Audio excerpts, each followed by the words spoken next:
बांग्लादेश में शेख हसीना की बड़ी जीत। लगातार चौथी बार शेख हसीना को सत्ता अवामी लीग ने 299 में से 216 सीटें जीती है। ये बड़ी खबर सामने आ रही है। बांग्लादेश में 5वीं बार सत्ता संभालेंगी शेख हसीना। लगातार चौथी बार शेख हसीना को सत्ता।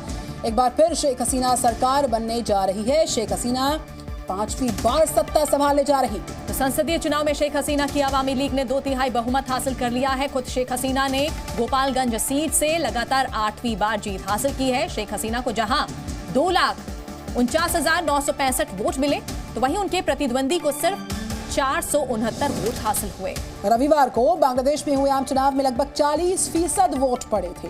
नजरबंद पूर्व पीएम खालिदा जिया की जो पार्टी है बांग्लादेश नेशनलिस्ट पार्टी, उसने चुनाव को बॉयकॉट किया था। यानी जो मुख्य विपक्षी दल है, विपक्षी पार्टी जो रही है बीएनपी, उसका यहाँ पर बॉयकॉट रहा चुनाव को लेकर। और ऐसे में देखिए अब जो है एक बार फिर से शेख हसीना सरकार बनती हुई नजर आ रही है। 3 तस्वीरें आपके सामने बांग्लादेश से, जहां पर अवामी लीग की जीत, 2/3 बहुमत मिला और फिर एक बार हसीना सरकार बन रही है। तो कुल मिलाकर बांग्लादेश में अवामी लीग का परचम फिर से लहरा रहा है। 2/3 बहुमत मिला है और 5वीं बार इसी के साथ पीएम बनेंगी शेख हसीना। सरकार के सामने बहुत सारी चुनौतियां हैं। उन सब से इतर विपक्ष ने जिस तरीके से बॉयकॉट किया था, और एक बार फिर से इन सब के बावजूद 5वीं बार पीएम बनेंगी शेख हसीना। एक बार फिर से हसीना सरकार। हालांकि जो वोटिंग प्रतिशत रहा है बेहद कम रहा। 40% वोटिंग हुई है। छिटपुट जो हिंसक घटनाएं भी हुई, लेकिन शेख हसीना एक बार फिर से पीएम बनती हुई नजर आ रही है। 5वीं बार प्रधानमंत्री की कुर्सी वो संभालेंगी और जो उनकी पार्टी 2/3 बहुमत जिसने हासिल किया है, एक बड़ी जीत यहाँ पर पार्टी ने हासिल की है। 200 से ज्यादा सीटें जीती हैं। तो बांग्लादेश में फिर से शेख हसीना सरकार अपनी सीट से 8वीं बार जीती हसीना। 5वीं बार पीएम बनेंगी शेख हसीना। 2/3 बहुमत हासिल किया। चुनाव का विपक्ष ने जमकर बहिष्कार किया। इलेक्शंस को बॉयकॉट किया था विपक्ष ने। इन सब के बीचों बीच बहुत सारी चुनौतियां थी। इन सबको पार करते हुए बांग्लादेश में फिर से शेख हसीना सरकार।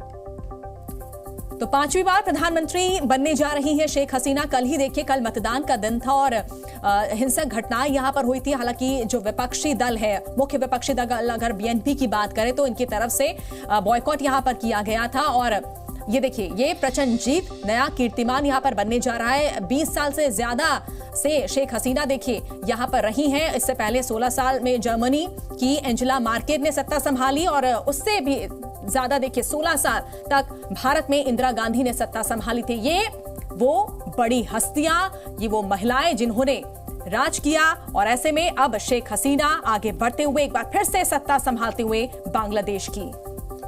तो शेख हसीना की ये प्रचंड जीत एक बड़ा कीर्तिमान स्थापित करती हुई, तो ये बड़ी तस्वीर है।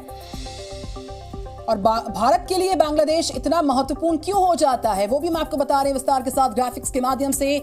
दोनों देशों में सांस्कृतिक, ऐतिहासिक, आर्थिक रिश्ते बहुत बेहतर हैं। शेख हसीना के कार्यकाल में रिश्तों में परिपक्वता आई है, यानी कि बहुत ही मजबूत हुए हैं रिश्ते। शेख हसीना ने भारत विरोधी तत्वों को बाहर कर दिया है। तो ये जो वजह है भारत के लिए बांग्लादेश इतना अहम क्यों हो जाता है, उसका जो पूरा बैकग्राउंडर है वो हम आपको बता रहे हैं। तो देखिए, एक बार फिर से प्रधानमंत्री बनती हुई नजर आ रही है शेख हसीना। और कहीं ना कहीं शेख हसीना का एक बार फिर से प्रधानमंत्री बनना भारत के लिए भी काफी अहम हो जाता है। 3 तस्वीरें हम आपको दिखा रहे हैं।